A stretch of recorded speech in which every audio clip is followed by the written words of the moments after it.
Mas recebereis o poder quando o Espírito Santo descer sobre vocês. E serão minhas testemunhas em Jerusalém, em toda a Judéia e Samaria, até os confins da terra. Amém? Agora, Evangelho de João, capítulo 3, verso 16. Porque Deus tanto amou o mundo, que deu o seu Filho unigênito, para que todos aqueles que nele crêem não pereçam, mas tenham a vida eterna. Amém? Parece que não tem nada a ver os dois versículos, né? Parece que o pastor viajou agora, não é verdade? Mas é que, na verdade, eu quero falar para vocês de 3 tempos diferentes.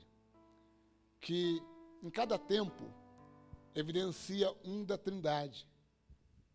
Eu quero falar sobre o tempo do Pai, repita comigo, o tempo do Pai, tempo do Filho e tempo do Espírito Santo. Amém?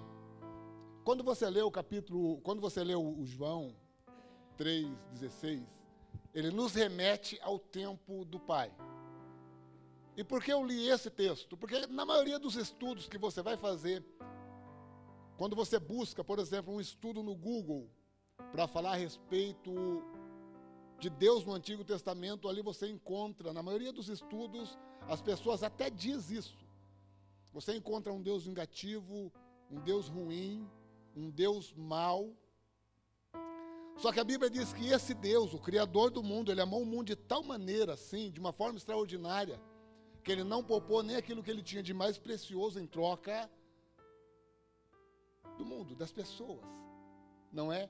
Então nós não encontramos um Deus vingativo, nós encontramos um Deus amoroso, amém, gente? Ele é tão amoroso que quando ele construiu o homem, ele construiu homem e mulher, construiu Adão e Eva e colocou lá no jardim. Quando ele colocou esse casal no jardim, ele deu uma direção e disse, olha, gente, da árvore que está no centro do jardim, da árvore do conhecimento, do bem e do mal, essa vocês não comem. De resto, vocês podem comer de tudo. Agora havia outra árvore no jardim. Além da árvore da ciência do bem e do mal e das outras árvores, havia também a árvore da vida. Quando o próprio Deus diz, não coma da árvore da ciência do bem e do mal, ele está apontando para que árvore? Para que árvore? Eu do sítio falo árvore, né? Sou do sítio, então eu falo, mas ele está apontando para a árvore da vida. Ele não diz não coma da árvore da vida. Mas da árvore da ciência do bem e do mal, ele diz, essa não coma. Pois bem, que árvore é essa? Essa é a única árvore. Gente, o próprio Jesus disse, uma fonte pode jorrar 2 tipos de água, sim ou não? O próprio Jesus disse, mas Deus está dizendo ali no jardim, olha, esta árvore, ela produz um fruto com 2 características. Esse fruto, ele produz tanto o bem quanto o mal, então não coma dessa árvore. Não produzia 2 frutos, ela produzia um fruto com 2 características. Mas o homem vai lá e come do fruto, desobedece a Deus, ele come do fruto. Deus sabia o que ia acontecer, amados. Por isso que eu digo que Deus é amoroso, ele sabia o que ia acontecer lá no futuro. Ele poderia dizer para Adão e Eva, olha, eu vou riscar vocês, eu vou acabar com vocês aqui, porque vocês pisaram fora da faixa. Então, eu vou eliminar vocês, eu vou construir outros que não vai fazer o mesmo que vocês fizeram. Deus poderia ter feito isso, sim ou não? Mas ele não fez, porque ele amou Adão e Eva. E veio a consequência. A Bíblia diz que Adão e Eva têm agora 2 filhos. Um chama-se Caim, o outro chama... E eles nasceram com as características da árvore. O Abel, ele nasce com as características do fruto da árvore, o lado bom do fruto da árvore. Mas Caim, ele nasce com o lado ruim do fruto da árvore.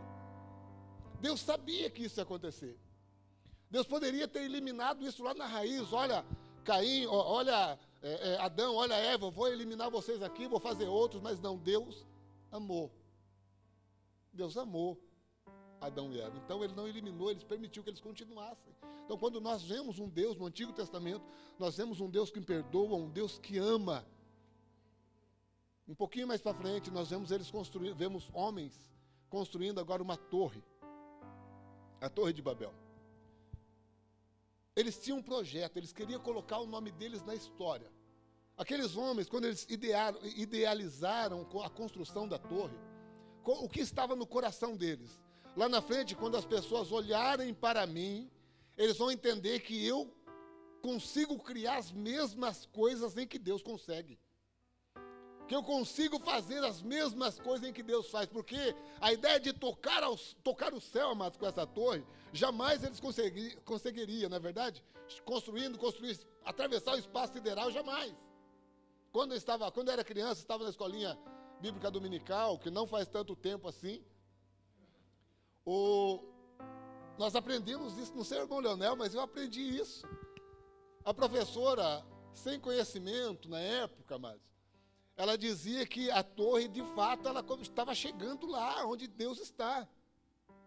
E daí Deus falou, opa, eles vão chegar aqui, vão ver o céu por dentro, é melhor confundir eles. Mas, na verdade, não foi isso que aconteceu. É porque Deus não divide a glória dele com ninguém. E aqueles homens, o que eles queriam era roubar a glória de Deus para eles. Olha, vamos construir aqui uma torre e vamos colocar o nosso nome no cume da torre, para que toda a terra, quando olhar, eles vão ver o nosso nome, ou seja, nós, você seremos reconhecidos. E a torre vai ser tão grande que as pessoas vão achar que nós fazemos as mesmas coisas que Deus faz. Aí Deus disse, não, eu não divido. Eu não divido a minha glória com ninguém. Eu não divido. Mas Deus poderia falar, eu vou dar um raio aqui. Eu vou lançar uma chama de fogo aqui, vou acabar com esses camaradas. Deus não poderia ter feito isso? Poderia. Mas ele falou, não, vamos só confundir a língua deles, eles vão se dispersar, pronto, acabou. E foi isso que Deus fez. Porque lá no Antigo Testamento nós encontramos um Deus que ama. Eu estou dizendo isso porque eu já tentei buscar várias vezes no Antigo Testamento estudos sobre Deus no Antigo Testamento. E na maioria dos estudos você vai encontrar um Deus vingativo, um Deus ruim, um Deus maldoso. Você não encontra um Deus que ama, quando na verdade o nosso Deus, o Criador dos céus e da terra, Ele é amor, Ele ama. Por isso que João escreveu, o pastor Douglas esses dias, ele fez uma comparação, ou seja, ele lançou uma palavra aqui, para que nós explicássemos a tal forma em que que João escreveu ali, porque Deus amou o mundo de tal forma, explica essa tal forma, a gente ficou até sem ação, porque foi muito amor, é verdade ou não é? Muito amor. Você entregar alguma coisa por alguém que você sabe, que te abençoa, que cuida de você, é tudo bem. Mas por alguém que vai te prejudicar, foi muito amor, amados. Porque o homem, na verdade, ele é um calo no sapato do Senhor. É. Você sabia que a palavra honra, no grego, ela é kalos? Ela é kalos. A palavra honra, no grego, ela é kalos. Agora, você pode ser kalos, ou você pode ser um calo. Você está entendendo? Pode ser um kalos, ou você pode ser um kalos no sapato do Senhor. Está entendendo? Nós encontramos um Deus que ama. Ele poderia ter destruído os homens quando estava construindo a Torre de Babel, mas ele, não. Eu não vou destruir. Eu só vou confundir a língua deles. E eles vão se espalhar. Pronto, ele podia ter destruído. Verdade ou não é? A situação da humanidade era cruel. Cruel. Já falei sobre isso aqui esses dias. A humanidade, de fato, virou as costas para Deus ali. E Deus até então vem levantando profetas, mas quando chega no último profeta do Antigo Testamento, que é no profeta Malaquias, Deus usa o profeta Malaquias de uma forma extraordinária para chamar a atenção do povo. Mas o povo não quer saber. Ele fala no capítulo 1, ele fala sobre honra.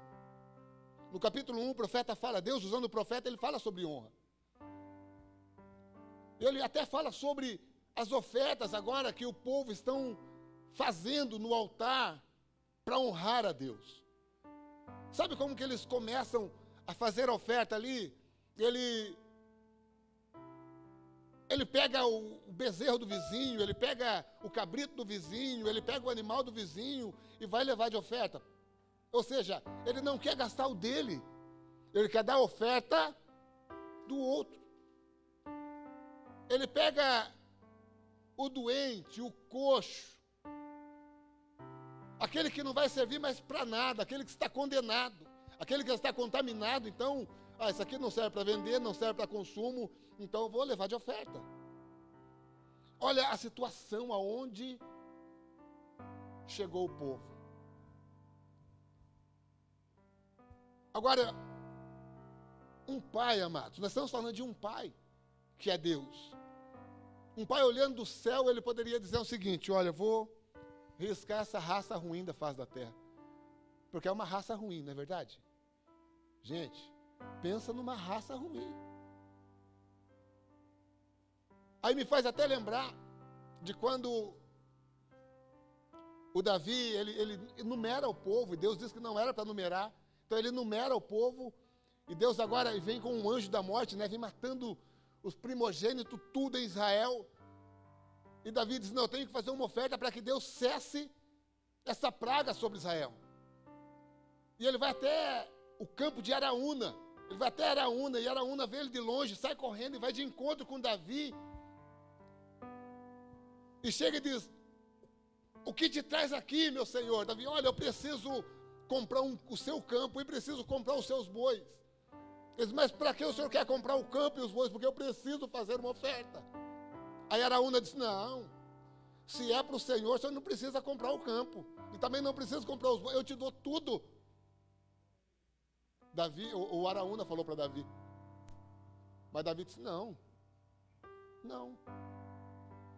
eu não posso oferecer algo ao Senhor que não me custe nada. Tudo bem, Araúna está dando de bom coração para ofertar, mas só que essa poderia ser a oferta de Araúna, mas eu preciso oferecer a minha oferta. Esse era o coração de Davi. Mas quando chegou lá no profeta Malaquias, o povo não queria nem saber mais. O povo não queria nem saber. E Deus ali, ele se ira tanto. E ele poderia dizer assim: eu vou acabar com essa raça ruim. Vou dar um sopro aqui, eu vou eliminar essa raça da face da terra. Poderia ou não poderia? Porque ele é Deus, mas sabe o que ele faz? Ele vira as costas. Ele fica em silêncio. Ele fica em silêncio. Aí por 400 anos, Deus não levanta profeta na terra. Você não vai ver aquela página. Eu acho que alguém fez até uma demonstração aqui um dia desse, que eu não lembro quem foi, que é aquela página branca que existe entre o Novo e o Antigo Testamento. Ela representa exatamente 400 anos em que Deus ficou calado, que Deus não levantou profeta, que Deus não falou com ninguém. Mas só que daí, coloca para mim lá, Israel, Gênesis capítulo 3, verso 15, por favor. Só que quando a Eva ela comeu do fruto, quando ela foi enganada, ou quando ela foi seduzida pela serpente, ela comeu do fruto. E Deus, como um pai amoroso que quer ter contato com os seus filhos, todos os dias ele vai visitar o Adão e Eva no jardim. E ele chega lá, então, lógico, ele sabia o que tinha acontecido, sabia. Mas ele então agora tem uma conversa com Adão e Eva e também com a serpente. E para a serpente ele diz o seguinte: depois que ele falou para a mulher: olha, você vai ter dores de parto, e falou para o homem: olha, você vai ter que ralar, rapaz, você vai ter que ralar para sobreviver. Aí ele diz para a serpente: porém, inimizade entre você e a mulher, entre a sua descendência e o descendente dela. Aí ele está falando da semente da mulher. Essa lhe ferirá a cabeça, e você lhe ferirá o calcanhar. Amém? De quem que Deus estava falando aí? Ele estava falando o seguinte, olha, eu vou traduzir para você o que ele estava dizendo. Deus estava dizendo para a serpente: olha, um dia eu vou fazer nascer alguém do ventre de uma mulher. A semente de mulher. Vai nascer alguém lá. Do ventre de uma mulher nascerá alguém que você ou a sua descendência vai conseguir ferir o calcanhar dessa semente de mulher. Mas ela, com todo o poder, vai esmagar a sua cabeça. Era isso que Deus estava dizendo para a serpente. Aí o tempo passa, amados. Deus fica 400 anos em silêncio. E ele lembra que ele deu esta palavra lá no jardim para a serpente. Ele disse, opa, preciso fazer cumprir a minha palavra. Passamos pelo tempo do pai, agora vem o tempo do filho. O tempo do filho. Diga comigo, o tempo do filho. Aí Deus então faz que de uma forma milagrosa nasce Jesus lá no ventre, lá do ventre de Maria. Ou do ventre de Maria. E ele está crescendo, aos 12 anos, os pais dele esquecem ele lá no templo e vai embora. Aí depois volta a buscar ele de novo. Só que daí dos 12 até os 30, você não ouve mais falar de Jesus na Bíblia. Dos 12 até os 30.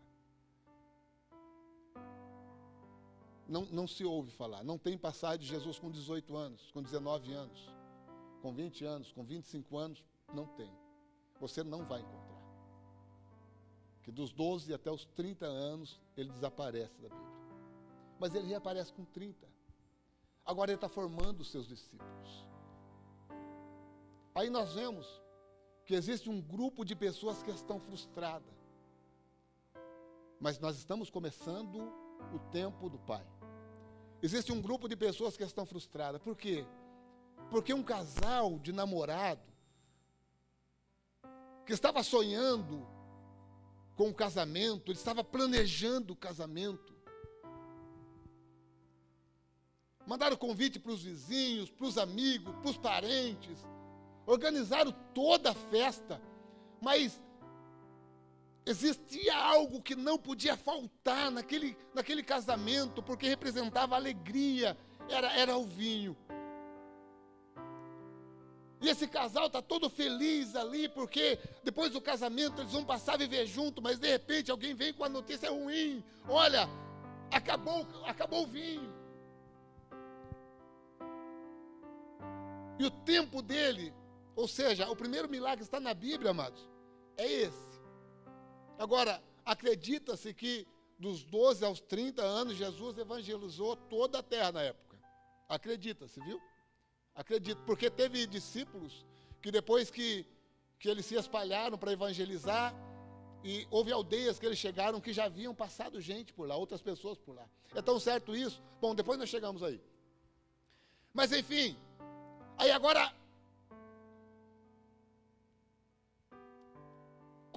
acabou o vinho.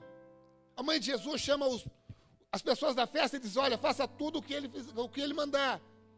Aí ele manda as pessoas pegar o odre e encher de água. Aí chama o mestre para provar a água. Aí o mestre diz, viu, geralmente se serve o melhor vinho primeiro, né?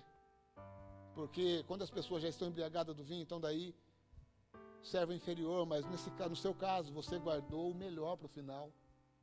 Aí começam os milagres de Jesus, o tempo do filho. A Bíblia diz que havia uma mulher que já havia perdido o marido, e ela estava muito triste porque ela havia perdido o marido, mas ela tinha ainda o filho, e de repente o filho também morre. E imagine vocês a tristeza nesse funeral, porque a mulher já havia perdido o marido que era o provedor da casa. Aí havia ficado um filho, mas o filho também morreu. E está todo mundo indo para o cemitério, carregando aquele caixão.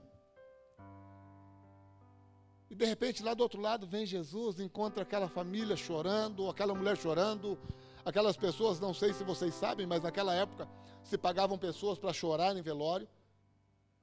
Né? Imagine vocês contratar alguém para chorar em velório, era a cultura deles lá, não sei se é assim até hoje, mas eu imagino que talvez os amigos dela, não sei, tivessem contratado alguém para chorar no velório, porque ela não podia chorar sozinha, porque ela não tinha família para chorar. Mas quando encontra Jesus, Jesus para o enterro. e ressuscita o menino. Porque agora estava vivendo o tempo do filho. O tempo do filho. Um dia os discípulos veem Jesus orando e vai para Jesus: Jesus, nos ensina a orar. Porque quando Jesus orava, o rosto dele transformava. E Jesus disse: olha, enquanto o noivo estiver com a noiva, vocês fiquem em paz. Fiquem tranquilos. Não é? Aí um dia os discípulos estão lá. Sai, demônio, sai. Sai. O demônio não sai. Eles estão ali numa batalha, numa peleja, tentando expulsar o demônio. O demônio não sai. Não sai de jeito nenhum. Aí Jesus chega e sai. Aí o demônio vai embora. Eles ficam admirados. E Jesus diz para ele: olha, existem castas de demônios que só saem com jejum e oração. Né? Porque está vivendo o tempo do filho. E Jesus estava realizando muitos milagres. É tão certo isso, que o João, no seu último versículo, ele escreveu o seguinte: olha, hoje tem computador, mas na época não tinha. O João disse: olha, se fosse escrever todos os milagres que Jesus fez, não existiria papel no mundo para escrever tudo. Não foi isso que João escreveu no seu último versículo, o Evangelho? Tantos milagres que Jesus fez nos seus dias, no tempo do Filho. Mas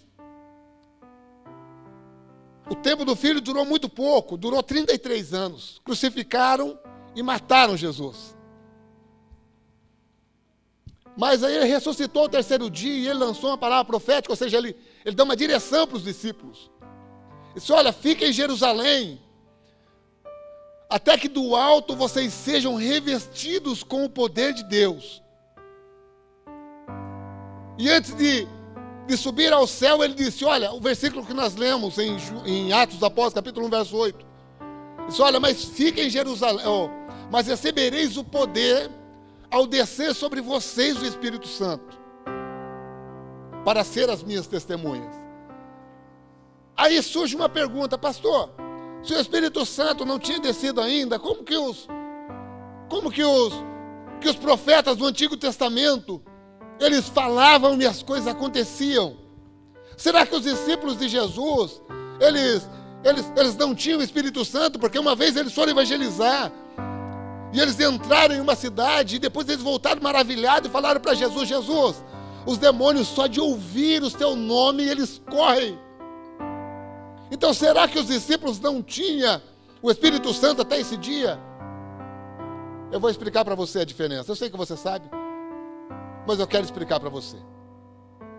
Tanto os profetas do Antigo Testamento e os apóstolos até os dias de Pentecostes, o Espírito Santo andava com eles.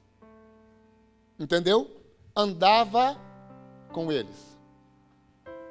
Mas a partir do dia do Pentecoste, o Espírito Santo passou a andar neles. Você entendeu a diferença? Entendeu a diferença? É tão certo isso, amados, que o apóstolo Pedro estava lá no meio dos discípulos tentando expulsar o demônio. Sai! Sai! E o demônio não saía. Mas agora, Atos dos Apóstolos, capítulo 3. Pedro e João estão entrando no templo. Tem um homem coxo de nascença na porta do templo.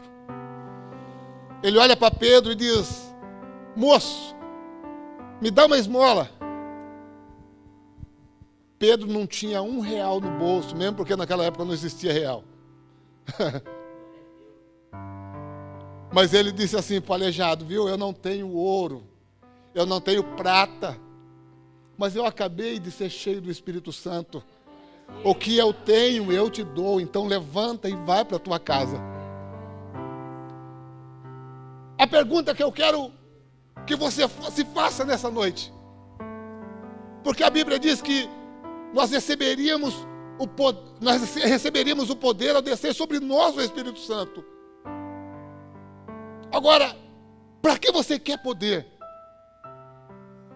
Para que você quer poder? Aponte para alguém e diz: para que poder? João, em Lucas capítulo 9, Jesus está voltando, está no finalzinho do seu ministério. Ele está indo para ser entregue, para morrer. Está voltando para Jerusalém e ele vai passar por Samaria. Quando ele chega na entrada de Samaria, os homens de Samaria dizem para ele: aqui você não entra, aqui você não passa, em Samaria você não pisa. E Jesus de fato não passa, ele tem que cortar a volta de Samaria. E o João olha para Jesus e diz: Jesus, quer que nós mande cair fogo do céu e matar todo mundo aí?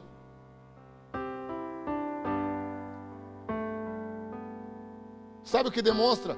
Demonstra que João estava com ódio, João do amor, estava com ódio mortal. O desejo que ele tinha no coração era que todas aquelas pessoas de Samaria morressem. Não é isso? Porque ele fala assim: Senhor, se o Senhor quiser, nós oramos. Mandamos cair fogo aí, ó, e mata toda essa raça aí, destrói tudo. Ele queria que o povo de Samaria morresse. Ele queria que o povo de Samaria morresse. Mas aí, ele vai com Jesus até a cruz. Jesus morre, ressuscita, dá essa orientação para ele e ele fica em Jerusalém. Veio o dia de Pentecostes e João é cheio do Espírito Santo, amados. Cheio do Espírito Santo. Imagine qual foi a primeira cidade que João foi pregar. Ele foi para Samaria. Porque para perdoar nós precisamos estar cheios do Espírito Santo. Oh, aleluia. Para amar, amados, nós precisamos estar cheios do Espírito Santo. E João, então, ele entendeu que ele precisava ser cheio. Por isso que Jesus disse: olha, vocês receberão poder ao descer sobre vocês o Espírito, para ser as minhas testemunhas em Jerusalém, na Judéia, em Samaria e até os confins da terra. Jesus inclui Samaria no roteiro dos discípulos. Quando João é cheio do Espírito Santo, ele estava com ódio mortal, ele queria que todo mundo morresse, mas agora ele disse: não, agora eu vou levar a vida para Samaria. Demonstra que ele perdoou, ele aprendeu a perdoar quando ele foi cheio do Espírito Santo. 1 Coríntios, capítulo 4, verso 20, coloca ali para a gente.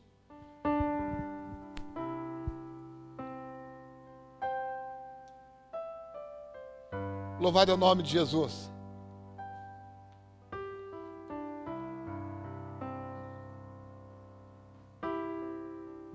Versículo 20.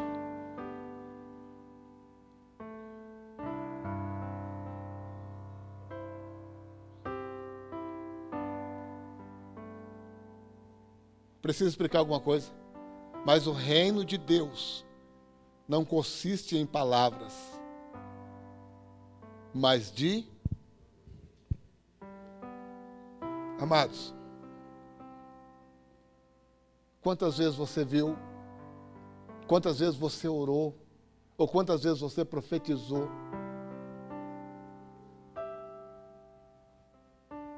e parece que foi um evangelho vazio, uma palavra sem efeito.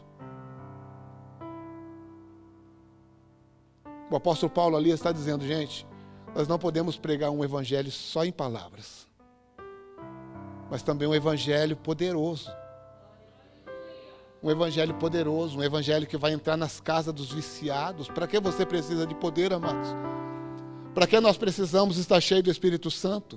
E para que nós precisamos de poder? Porque nós vamos entrar nas casas de viciados e eles serão curados, porque nós pregamos um evangelho de poder. Por que nós precisamos de poder, amados? Porque existem pessoas que é calo no nosso sapato. Pessoas que nos ofendem, pessoas que nos xingam, pessoas que nos maltratam, pessoas que nos trazem prejuízo, que às vezes queremos a morte deles. Eu perdoo, mas se eu encontrar na rua, eu passo com o carro por cima.